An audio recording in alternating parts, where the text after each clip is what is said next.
Éleveurs de chats et de chiens, si nous regardions du côté des éleveurs de bovins. Une idée bien ancrée dans la tête du plus grand nombre, et en tout cas dans celle de la plupart de nos dirigeants, est que l'optimisation des systèmes de production passe par leur concentration.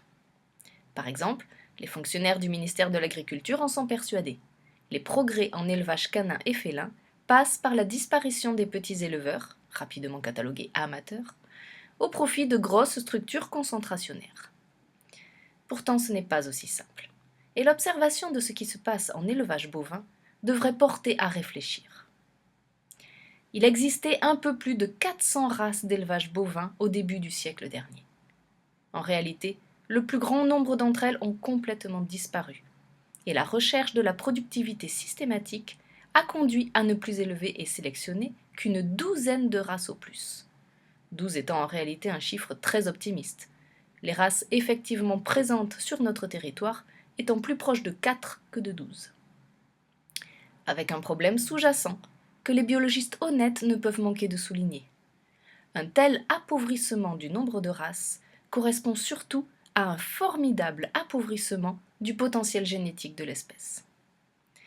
Personne ne vous le dira parce que ce n'est pas à la mode, mais la vérité est là. Le cheptel bovin français est menacé par un appauvrissement excessif de son patrimoine génétique. Personne ne vous le dira non plus, mais pour diverses raisons, et tout à fait paradoxalement, l'avenir de l'espèce canine n'est pas plus assuré que cela. En réalité, il est très facile de le démontrer. Moins il y a d'éleveurs, moins il y a de diversité génétique. Et moins il y a de diversité génétique, plus une race se trouve menacée. Cela commence à se dire au moins sous le manteau. De nombreuses races canines se trouvent polluées par des tares, des maladies génétiques, qu'il n'est en réalité plus possible d'éradiquer. Or, la réduction du nombre des élevages et leur concentration en élevage industriel ne vont pas dans le sens du maintien optimal de la diversité génétique des races. C'est même exactement le contraire. La situation pourrait devenir rapidement plus grave encore qu'en élevage bovin, car le très grand nombre de races canines, paradoxalement, ne va pas dans le sens d'un brassage génétique suffisant à l'intérieur de chaque race. Plus il y a de races, moins nombreux sont les individus par race.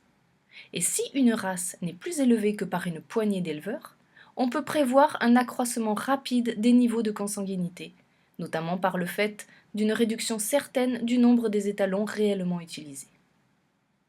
L'obstination du ministère de l'Agriculture à favoriser les élevages industriels va peut-être dans le sens de l'intérêt de ces élevages, mais à l'évidence marche à l'encontre de celui de la qualité de nos cheptels.